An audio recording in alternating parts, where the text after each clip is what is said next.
नमस्कार उज्जैन, मैं हूँ आपके साथ इशिका यादव। आप देख रहे हैं अभय न्यूज का 25 फरवरी शनिवार शाम का बुलेटिन। खबरों की ओर आगे रुख करने से पहले नजर डालते हैं आज की कुछ प्रमुख हेडलाइंस पर। हाथ में चाकू लेकर समझौते का दबाव बनाने पहुंचा बदमाश। अनूठा आयोजन, कविता सुनो और भरपेट खाना खाओ। उद्धव ठाकरे और संजय राउत का पुतला फूका। टावर पर नहीं लगेंगे पोस्टर। विश्व हिंदू महासंघ ने माता प्रतिमा चोरी पर सौंपा ज्ञापन। और भी बहुत कुछ है हमारे आज के बुलेटिन में, तो चलिए खबरें जानते हैं विस्तार से। इस बुलेटिन के प्रायोजक है आरके डेवलपर्स। शानदार घर खरीदें अब अपने बजट में।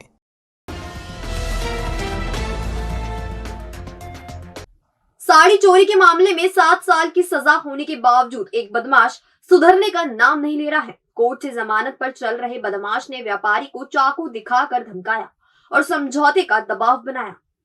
उज्जैन के देसाई नगर निवासी नरेश पिता निरंजन परिहार की टावर चौक पर फैशन पॉइंट के नाम से साड़ी की दुकान है। 2 जुलाई 2021 को छोटी मायापुरी में रहने वाला बलराम उर्फ विक्की पिता संजय रायकवार नरेश की दुकान से पत्नी को तोहफा देने के लिए चाकू दिखाकर साड़ी ले गया था। इस मामले में बलराम को 7 साल की सजा हो चुकी है और वह जमानत पर है। इसी मामले में समझौता करने के लिए विक्की फैशन पॉइंट पहुंचा और व्यापारी पर समझौता करने का दबाव बनाया। 3 फरवरी को भी बलराम ने नरेश के देसाई नगर स्थित घर पर पथराव कर उनकी कार के कांच फोड़ दिए थे, जिसकी एफआईआर माधवनगर थाने में दर्ज की गई है। शुक्रवार रात भी आरोपी दोबारा व्यापारी की दुकान पर आया और समझौते का दबाव बनाने लगा। आरोपी विक्की ने चाकू दिखाकर व्यापारी को धमकाया और जान से मारने की धमकी भी दी। आसपास के व्यापारियों के हस्तक्षेप करने पर आरोपी भाग निकला। यह पूरा मामला सीसीटीवी कैमरे में कैद हो गया है। घटना से फ्रीगंज व्यापारियों में काफी रोष है। हालांकि माधवनगर थाने पर शिकायत करने के बाद भी अभी तक उनकी रिपोर्ट दर्ज नहीं की गई है। इस संबंध में दुकान संचालक नरेश परिहार ने बताया, ये भाई साहब जुलाई 2021 का मामला है। इसमें पूर्व में इस अपराधी ने मेरे यहाँ से एक साड़ी मेरे गले पर चाकू लगा के ले गया था सन 2021 में जुलाई में। तो उसमें भी बहुत हानि पहुंचाई। पूरे उसके गाड़ियों के कांच वगैरह काफ़ी फोड़ दिए। 40-50 हज़ार रुपये का उसका नुकसान किया। और कल तारीख 24 तारीख को ये फिर रात को आया मुझे धमकाने और बोला कि अपना जो प्रकरण चल रहा है उसमें वो रिपोर्ट जो तुमने लिखाई है झूठी लिखाई है, मेरी रिपोर्ट वापस लो, नहीं तो मैं तुमको मार दूंगा, ये कर दूंगा। मतलब धमकाया काफ़ी। वो एक छुरा लाया था, उस छुरे से के द्वारा धमकाया उसने। उज्जैन में सोमवार को अनूठा आयोजन होगा। यहाँ कविताएं तो सुनाई ही जाएगी, श्रोताओं को साथ ही भरपेट खाना भी खिलाया जाएगा। मंगल कलश गार्डन में होने वाले कार्यक्रम में मीडिया कर्मियों का सम्मान भी किया जाएगा। 36 साल से हो रहा यह कार्यक्रम अमर शहीद चंद्रशेखर की स्मृति में आयोजित किया जा रहा है। युवा जागृति मंच का कार्यक्रम शाम 6 बजे स्वल्पाहार के साथ शुरू होगा। कार्यक्रम में वरिष्ठ पत्रकार ललित श्रीमाल, सुमन मेहता, डिजिटल पत्रकारिता को स्थापित करने वाले अभय तिरवार, हेमंत सेन के साथ शतरंज खिलाड़ी सिया कुशवाहा, बास्केटबॉल खिलाड़ी हर्षिता राय, मलखम्ब के द्रोणाचार्य अवार्डी योगेश मालवी और संगीत जगत के कपिल यार्दे का सम्मान किया जाएगा। इस दौरान उज्जैन के गीतकार हेमंत श्रीमाल के काव्य संग्रह आईने में तैरती सच्चाइया का विमोचन भी किया जाएगा। इस साल का चंद्रशेखर आजाद सम्मान इंदौर के गीतकार डॉक्टर पंकज विरमाल को दिया जाएगा। अखिल भारतीय कवि सम्मेलन में उज्जैन के गीतकार हेमंत श्रीमाल, प्रेम पथिक विजय गोपी, यूपी की जिनत मुरादाबादी, मुरैना की सुश्री संध्या सुरभि, देवास के देवकृष्ण व्यास, कुलदीप रंगीला, इंदौर के रोहित झन्नाट, लव कुमार और सतवास के विजय विचित्र कविता पाठ करेंगे। संचालन नरेंद्र सिंह अकेला करेंगे। कार्यक्रम के अतिथि शालेय शिक्षा मंत्री इंदर सिंह परमार और सारस्वत अतिथि सांसद अनिल फिरोजिया, विधायक पारस जैन, भाजपा कोषाध्यक्ष अनिल जैन कालूहेड़ा, हिंदी साहित्य अकादमी के निदेशक विकास दवे, सहकारिता प्रकोष्ठ के प्रदेश सह संयोजक गजेंद्र सकलेचा होंगे। अध्यक्षता युवा जागृति ग्रुप के अध्यक्ष शेखर जैन करेंगे। आइए अनूठे आयोजन के बारे में अध्यक्ष शेखर जैन से ही जानते हैं। पंडित अमर शहीद चंद्रशेखर आजाद की पुण्य स्मृति में प्रतिवर्ष कार्यक्रम करते हैं। इस बार भी हम एक बड़ा आयोजन करने जा रहे हैं, जिसमें देश के प्रख्यात कवि, देश भर के कवि सब लोग इसमें शिरकत करने जा रहे हैं। मंगल कलश गार्डन शाम को 6 बजे हम करने जा रहे हैं। हम सभी लोगों को आमंत्रित करते हैं। इसमें हम अल्पाहार एवं भोजन का कार्यक्रम भी इसमें रखते हैं। कवि सम्मेलन के संचालक नरेंद्र सिंह अकेला ने शिरकत करने वाले कवियों की जानकारी दी। आइए उनसे बात करते हैं। हम लोग पिछले 36 साल से आज़ाद ग्रुप के बैनर तले अखिल भारतीय कवि सम्मेलन आयोजित करते आ रहे हैं और इस बार भी बड़े पैमाने पर एक शानदार कवि सम्मेलन होने जा रहा है। शहर के लोगों को इस कवि सम्मेलन का इंतज़ार रहता है। इस बार इंदौर के प्रख्यात गीतकार प्रोफेसर डॉक्टर पंकज विरमाल को अमर शहीद चंद्रशेखर आज़ाद सम्मान दिया जा रहा है। हम सभी लोगों से निवेदन करते हैं। हाँ, ये और बता दूं कि इसमें हमने कार्ड की अनिवार्यता भी रखी है। जिनके पास कार्ड होता है हम उन्हीं को बुलाते हैं और ये कार्ड निःशुल्क है। इन गोपाल मंदिर पे सुमित हैंडलूम एक स्थान है, वहाँ से कार्ड निःशुल्क आप प्राप्त कर सकते हैं। आप सभी का स्वागत है। आइए कवि सम्मेलन का आनंद लीजिए। नमस्कार। खैर, इस अनूठे आयोजन की चर्चा शहर में है। अगर आप भी कविता में रुचि रखते हैं तो सोमवार को मंगल कलश गार्डन जरूर जाइए। महाराष्ट्र में शिवसेना में दो फाड़ के चलते राजनीति गरमाई हुई है। इसी के चलते महाराष्ट्र के पूर्व मुख्यमंत्री उद्धव ठाकरे और सांसद संजय राउत द्वारा प्रधानमंत्री नरेंद्र मोदी और महाराष्ट्र सीएम एकनाथ शिंदे पर गलत बयानबाजी की जा रही है। इसी के विरोध में शिव सैनिकों ने ठाकरे और राउत का पुतला फूंक दिया। संजय राउत मुर्दाबाद, मुर्दाबाद, मुर्दाबाद, संजय राउत मुर्दाबाद, मुर्दाबाद, मुर्दाबाद, संजय राउत मुर्दाबाद, मुर्दाबाद, मुर्दाबाद, संजय राउत मुर्दाबाद, मुर्दाबाद, मुर्दाबाद, संजय राउत। दरअसल शनिवार दोपहर 1 बजे शिव सैनिक टावर पर एकत्र हुए। उन्होंने जय शिवाजी, जय भवानी के नारे लगाते हुए उद्धव ठाकरे और संजय राउत के पुतले को पहले चप्पलों से जमकर पीटा और फिर आग के हवाले कर दिया। उद्धव ठाकरे के बड़ बोल जो बहुत ज्यादा बोल रहे हैं, पीएम के बारे में, सीएम के बारे में, किसी को कुछ भी नहीं समझ रहे और शिवसेना की गरिमा को समाप्त कर दी है उनने और वैसे भी उनके हाथ से शिवसेना चली गई है। और मोदी जी के बारे में भी और चुनाव आयोग के बारे में गंदगी खा रहे, ये वो कर रहे, गंदा बोल रहे, इसलिए हमने उनका पुतला दहन करा है। उद्धव ठाकरे मुर्दाबाद। और जो उद्धव ठाकरे के जो बौखलाए शिव सैनिकों ने जो एकनाथ शिंदे साहब का जो पुतला जलाया है, उसको लेकर के आज हमने उद्धव ठाकरे जी और संजय राउत का टावर चौक पे पुतला जलाया है। और हमारे मध्य प्रदेश प्रमुख राजू चतुर्वेदी जी के आदेश अनुसार पर मध्य प्रदेश के अंदर सभी जिलों में पुतला फूंका जा रहा है। और आज उज्जैन जिले के अंदर भी महानगर प्रमुख जयेश माथुर और हमारे राठौर साहब और इनके नेतृत्व में आज यहाँ पुतला फूंका गया है। पोस्टर होर्डिंग से पटा रहने वाला टावर अब इनसे फ्री हो सकता है। महापौर ने टावर पर पोस्टर और होर्डिंग्स नहीं लगाने की अपील की है।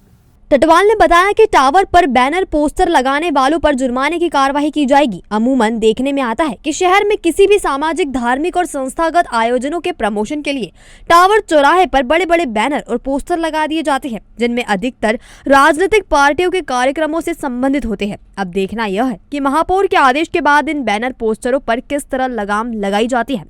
आदेश के उल्लंघन पर नगर निगम कितना जुर्माना किस किस पर लगाता है, आइए मुकेश टटवाल को सुनते हैं। देखिए, हमारा उज्जैन शहर एक धार्मिक पौराणिक नगरी है और यहाँ पर लोग बाबा महाकालेश्वर के दर्शन करने के लिए, उज्जैन को देखने के लिए आते हैं। और उसी में हमारा श्रीगंज का जो टावर है वो भी हमारी एक ऐतिहासिक धरोहर है, तो उसकी सुंदरता बरकरार रहे, वो अच्छा साफ स्वच्छ दिखे।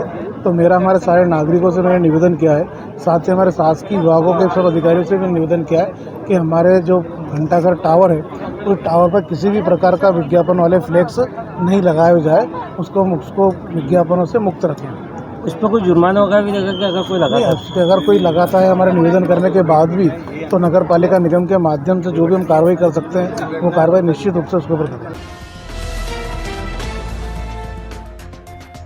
शानदार दावत, जानदार मेहमान नवाजी और स्वादिष्ट भोजन तीनों का संगम चाहते हैं तो चले आइए होटल राजसागर रिजॉर्ट, जहां आप पाएंगे rooftop restaurant, party hall, conference hall और बैंकेट हॉल के साथ लग्जरी एसी और नॉन एसी रूम्स। और अगर बजने वाली है घर में शहनाई तो उज्जैन का बेस्ट मैरिज गार्डन है यहाँ विद ट्रेन्ड स्टाफ। रखेंगे हम आपके अपनों का ख्याल, तो बनाएं अपने हर लम्हे को यादगार। राजस्थानी, गुजराती, मराठी हो या पंजाबी, सभी ट्रेडिशन की दिखेगी झलक। आपके अपने होटल राजसागर रिजॉर्ट में। हमारा पता इंदौर रोड, उज्जैन। संपर्क करें 9826071290 या फिर 8109009505।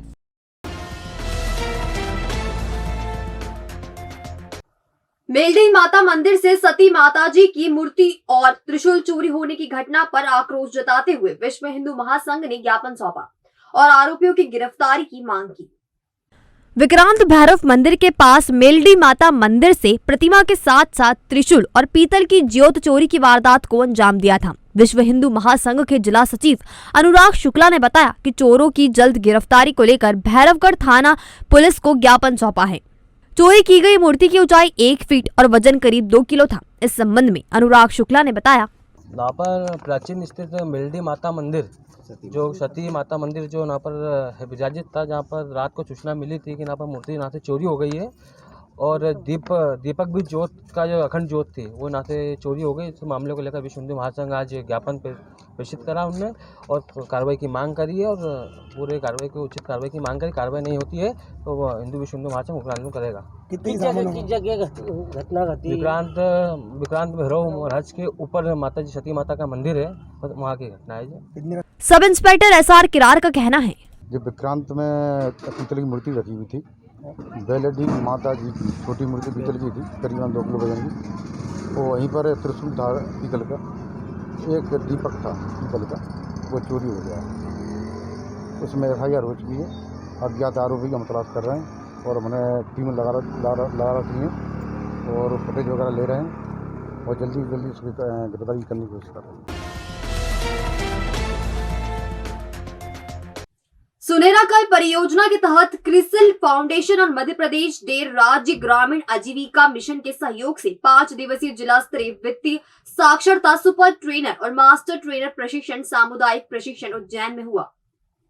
जिला परियोजना प्रबंधक चंद्रभान सिंह ने आमदनी और खर्च, बचत और निवेश, कर्ज, बीमा, पेंशन, स्वयं सहायता समूह और डिजिटल लेन देन पर चर्चा की और गांव में वित्तीय साक्षरता को मजबूत करने की जानकारी दी।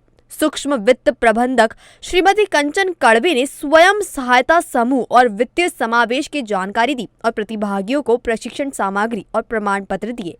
अंत में ग्राम और समाज में जागरूकता और सशक्त समूह ने शपथ दिलाकर कार्यक्रम का समापन किया।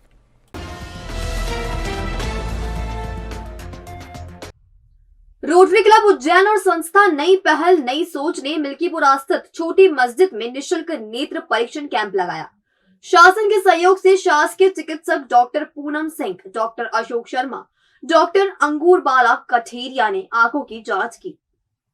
सैकड़ों रहवासियों ने शिविर का लाभ लिया। 603 लोगों को मौके पर ही नंबर के चश्मे वितरित किए गए। Civil surgeon doctor PN Verma ने कैंप का मुआयना किया और लोगों से बात की और चश्मे बांटे। दोनों संस्थाओं ने 18 फरवरी को ही आगर रोड स्थित यादव नगर जमात खाने में नेत्र परीक्षण शिविर लगाया था। आइए नई पहल नई सोच के अध्यक्ष शकीब कुरैशी से ही जानते हैं शिविर के बारे में। रोटरी क्लब और नई पहल के साथ में मिलके हम ये कैंप लगा रहे हैं। सुबह 10 बजे से यहाँ इसी तरीके से अभी आप देख रहे हैं जो भीड़ है सुबह से है और 11 बजे से हमारा कैंप चालू हो गया है और अभी आप देख ही रहे हैं कि इस तरीके से हमारा कैंप चल रहा है। काफ़ी लोग हैं यहाँ पे और काफ़ी लोग आ रहे हैं। हम सभी को चश्मे देंगे।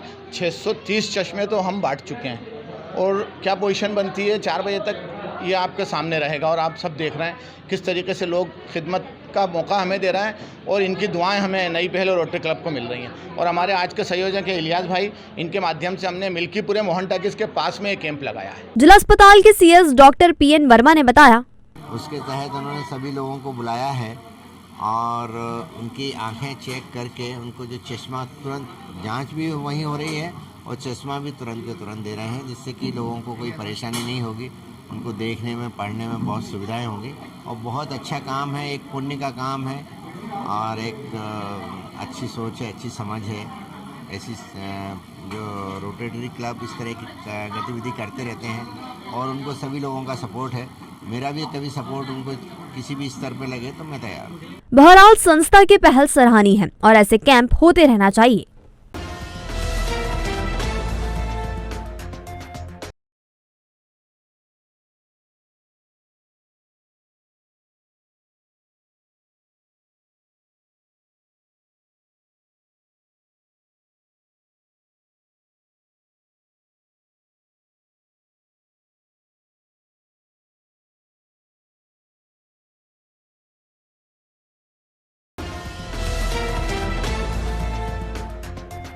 भविष्य की चिंता छोड़ो, पंडित गोविंद गुरु से नाता जोड़ो। ना कोई पैसा ना कोई फीस, बस लीजिए गुरु जी का आशीष। आज ही जाने अपनी हर समस्या का समाधान। संपर्क करें 9827030415 या 9302230415। हमारा पता 8 अलगदाम कॉलोनी, सावे रोड, उज्जैन।